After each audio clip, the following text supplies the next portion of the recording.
Since this morning, as we heard from God's Word, well expounded God's Word and well honored, I think. I just enjoyed sitting under the teaching of the two men that have gone before me. I know I did not sit under Mama Dorcas's teaching, but I want to believe that it went well as well. Just said to Brother Chaveli there after he taught, and I want to say this again, and also as an encouragement to the church. What a joy! What a joy! I'm fascinated about biblical theology, among other studies, and just to see how he just handled that and expounded that to us. It was such a great joy. I could sit under that kind of a teaching all day long, and I don't have to teach really, if we could hear from there. But with that being said, I'm also thankful to Muruti Andrew for just reminding us outside there as men on the roles of husbands, what we are called to do as men who are married, men who are to lead families, both wives and children. And thank you, Pastor Andrew, as well, for your passion. I know that your passion, this is your expertise. I can sit under that teaching all day long as well. Now, my role this afternoon is to speak to you on family worship. And now, that's among other things that I do. This is one of the passions that I have. And I have this because, number one, I am married. I have a wife, and by God's grace, we've been married now for 11 years, 12 years in December, coming December. So there is still more to learn, and there is a great responsibility that I carry as a husband. But secondly, because the Lord has given me two children. God has given me a 7-year-old and a 5-year-old now. That's a great responsibility as well to lead a family. So with that kind of a responsibility, you have to really go to the scriptures and say, Lord, what is it that you expect of me? What did the scriptures say really about my role as a husband and a father? And I have done a study on family worship, looked at what other men who have gone before us have said about it in preparation to leading my family. And I would like to share that with you this afternoon. But before I do so, may I recommend a book to you. It's a little booklet. I know it wasn't outside on the book table there, but if you could just get this book by Donald Whitney. He published this book last year, 2016, so you can see the importance of this. Donald Whitney, Family Worship. If you could get to Augustine Book Room or Good Neighbors or whichever bookstore is available and look for this book, it will do you well. Another book that I did not bring with, but I recommend, and it goes so well with the title of this conference is by Wayne Mack, Your Family God's Way. It's one of the books that I took with me to our honeymoon 11 years ago, and my wife and I read that book together, Your Family God's Way. You may want to get your hand on that book as well. It will really enrich your marriage and your family. Okay. Well, in 1998, David Wagner wrote in his article, which he titled A Father's Role in Family Worship. He wrote that family worship was almost non-existent in Christian homes. That's 1998. A family was almost non-existent in Christian homes. Now, in the same year, Dr. John MacArthur wrote a book called Successful Christian Parenting. And similar to Wagner, MacArthur wrote that there is no question that society as a whole is in a serious state of moral and spiritual decline. Society as a whole, declining both morally and spiritually. And as you read in the pages of that book, you don't have to go far. In page 4 of MacArthur's book, he highlights under this title, The Demise of Modern Society. And MacArthur in there says, it should be obvious to anyone who has any commitment to the truth of Scripture that our culture as a whole is rapidly disintegrating morally, ethically, and above all, spiritually. This is the culture we are living in. The morals, the ethics are being lost. But all that, I would submit to you, happened because of the spiritual demise. Not only in the society, but also in the family. Society, if the family goes, so goes the society, brothers and sisters. Now the demise of the society is connected really to the demise of a family. And evidently I would say that divorce, abortion, infidelity, homosexuality, feminism, children's rights movements, and the decline of a nuclear family are some of the signs of the demise in a family, leading to the demise of a society. Now, MacArthur asked a pertinent question, and he said, is it too late to save the family? And this is the question that I want to ask us seated here this afternoon. Is it too late to save the family? Well, we will answer that question later. But now, fast forward to 2004. This is like 6 years later. One of the preachers of our day, Ligon Duncan, he wrote also an article and he titled it, A Call to Family Worship. So if you think that nothing has been written on family worship, men have been tracing and studying and actually researching and looking at the behaviors of the families, and you can see how year by year or decade by decade men are writing on family worship. So from 1998 with John MacArthur and Wagner, you fast forward to 2004 where Ligon Duncan writes A Call to Family Worship. And there he writes, says, there was a recent interest in the renewal of family religion and family worship in the evangelical community. That's such a change.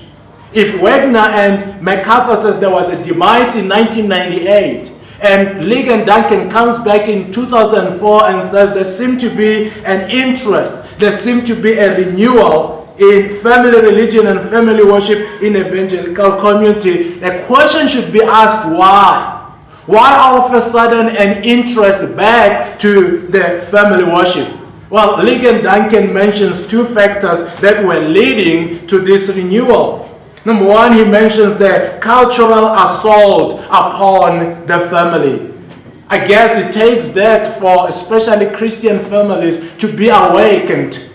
It takes the culture to start heaping such a weight or a pressure of unethical and immoral with the moral degeneration in our communities. I guess that would lead to parents seeing the need of having to educate their children. So he says cultural assault upon the family is one of the factors that led to this renewal. Secondly, he talks about the importance of childhood education.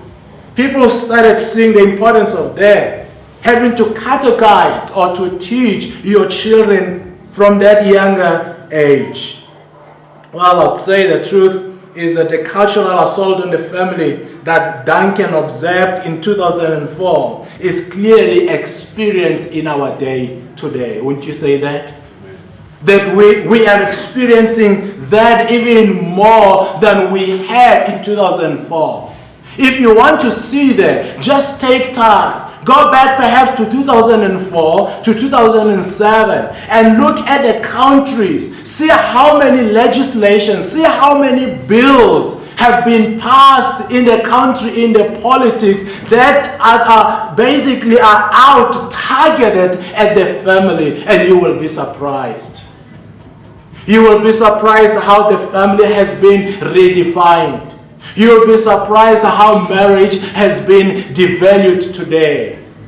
We no longer have that sense of sanctity when we approach marriage. We no longer hold marriage as something that is to be treasured. Nowadays, we no longer want to attend weddings because it's no longer attractive. I grew up in a village where whenever you saw a white flag, because that's how we invited each other in the villages, by just hanging a white flag as a sign of saying there will be a wedding celebration here in the coming days. People would look forward to there. The whole community would flock there because marriage, wedding had such a value. But you don't see that today. People no longer pay attention to that. And we can agree that the family is in grave danger today than it was 13 years ago when Lee and Duncan wrote. The traditional family is undervalued and is in the process of being redefined. Abortion, homosexuality, devaluing of marriage, marriages without children, and that's by choice often at times, where married men and women choose that we are not going to have children. Not because of some medical problems, but because we're choosing that we don't want these inconveniences in our own lives. We live in a career-oriented world today where youth are so career-driven that they're not thinking so much about getting married. If that ever happens, they're not thinking so much about having children. And those are some of the dangerous assault, I believe, that comes upon the family today. But one should also add to the list the media. Think of TV, cell phones, computer games, tablets, and many other gadgets that have been placed before us and before our children today. These are often ignored enemies that are actually destroying our families. Because of the media, I would submit, families rarely spend time together. If you haven't noticed that, it's because it has become part of the culture, it has become a norm, and it has become an acceptable thing. That you have children spending hours and hours in front of TV or with their computers or with their cell phones or with their tablets, with parents really, barely speaking to their children. I don't know if we could sit and start journaling how much time we spend communicating with our children daily. How many hours do you think you'd come up with in a day? If it ever really gets to an hour with your child or your children. Brothers and sisters, proof of this danger of media attacking our families is just that, degeneration of communication, families. Now last year, as I have shown you with Donald Whitney's book, he wrote this, Family Worship. And in this book, he writes that various studies, as well as our own experiences in local church ministry, bear witness to the reality that high percentage of church-going teenagers leave the church once they finish high school. High percentage of teenagers who are going to church, they leave the church after high school. Actually, before Whitney wrote this book, he wrote an article with the same title. And in this article, he draws the reader's attention to George Barna's research. And this research was done on teenagers. The researchers asked church-going teenagers to estimate the likelihood that they will continue to participate in church life once they are living on their own. Because that time will come when the children will leave their homes to go and live on their own. And those are the moments mom and dad normally don't prepare for. And if you haven't, and you realize you're having teenagers coming up, let me recommend to you another book. I think it's by one of the three brothers, either Paul or Ted. Pastor Andrew will correct me on that one. I know he will know the book. But the title is An Age of Opportunity. Is it Ted Tripp or Paul Tripp? One of them. Okay? Age of Opportunity. And it talks about how parents should be preparing their teenagers and preparing also for them to leave home, because those days will come. Now, the main question is here, the likelihood of these participants, teenagers in the Barnes research. How likely is it that they will continue with the church after they have left home? Well, the findings were 1 out of 3 teens said they expect to stay in church. 1 out of 3. If you had 21 teenagers in your church, you can be sure that 7 will not stay in church after they have left. If you have 42, you can be sure 14 will go away. They will fall away by the wayside. They will never set their foot in church again.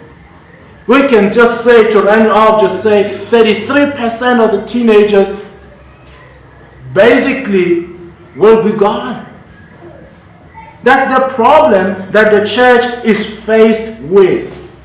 But we can ask once more, what's the problem? Why will they not stay? And witness says one of the leading problems with these numbers is that most of these young people have no lifelong sweet memories of family worship.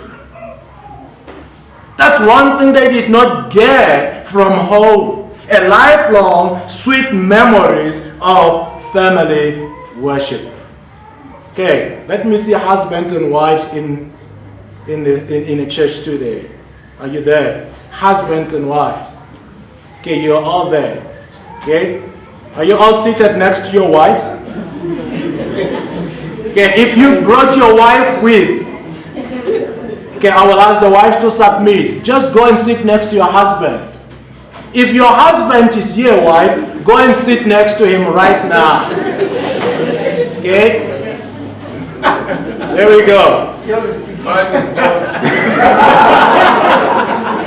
Mine has an excuse. I'm sitting up here. I'm standing up here. All right. So if you brought your wife, please do that. And there is a reason for that.